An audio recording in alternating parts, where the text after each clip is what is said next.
the first American president to set foot on Chinese soil. 50 years after President Richard Nixon opened the door to China, the country is on the verge of overtaking the United States as the world's leading economic power.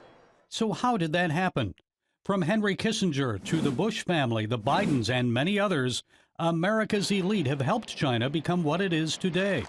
On the Global Lane, I spoke with investigative journalist Peter Schweizer about his new book, Red-Handed: How American Elites Get Rich Helping China Win. American elites in Wall Street, Silicon Valley, and Washington, D.C. Have been saying for decades that if we provide China with capital, with access to technology, they would liberalize and become more like us. That hasn't happened. China's actually become more authoritarian.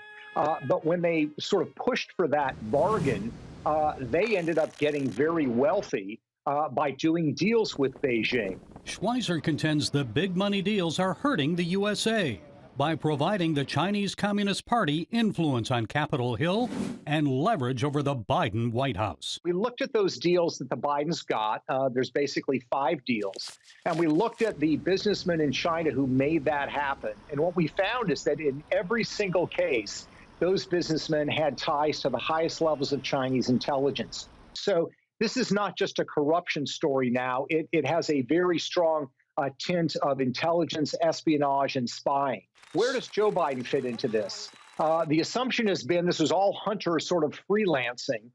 What the new information makes clear is that Joe Biden and Hunter Biden, when he was vice president, and I think probably up to this day, have intermingled finances, meaning that Hunter Biden was paying Joe Biden's bills while he was vice president of the United States. So that means that while Hunter Biden is collecting the money, one of the beneficiaries of that money is Joe Biden himself. So what does this mean now that Biden is president and China is making threatening moves against Taiwan, the South China Sea, elsewhere? Is the U.S. president in a compromised position? I believe he is.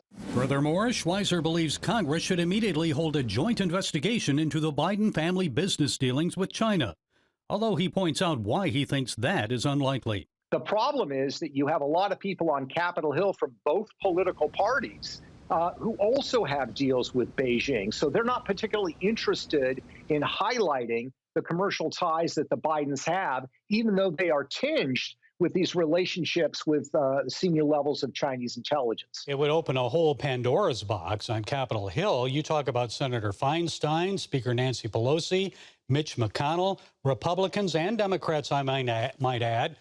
Their family members have business relationships with China. Are the dealings unethical or criminal? I don't know if they violate laws. I'm not a lawyer, but they're certainly highly unethical. I mean, look, you look at any of them, whether it's Mitch McConnell and his family's shipping business, by which all of their ships are built by the Chinese government. All the crews are provided by the Chinese government. The financing of the ships is provided by the Chinese government. The contracts to ship goods around the world are provided by the Chinese government. They have complete leverage over him.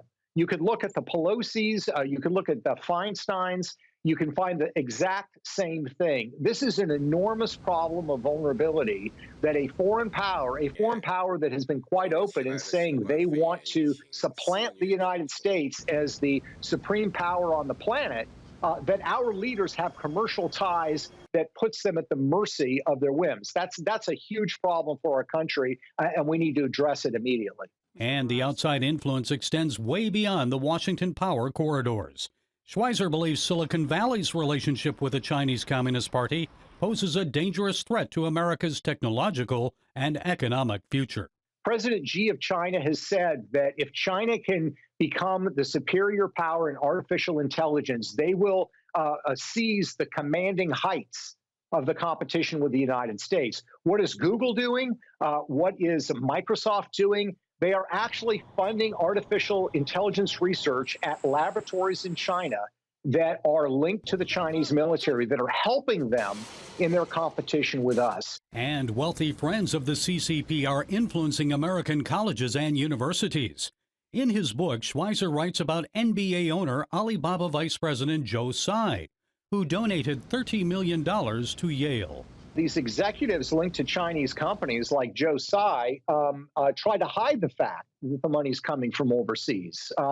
They list this as a donation from Tsai's American Foundation, but that American Foundation has no assets according to tax filings. He's really pulling the money from his other foundations overseas. And the reason they try to conceal it is Yale University and other colleges are required to list foreign donations with the U.S. Department of Education. It's a problem not just at Yale, but at campuses from Stanford to the East Coast.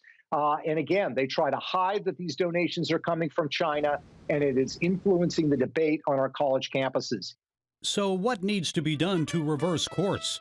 Schweizer recommends several steps, including new laws against Chinese media and propaganda companies to prevent them from influencing American public discourse.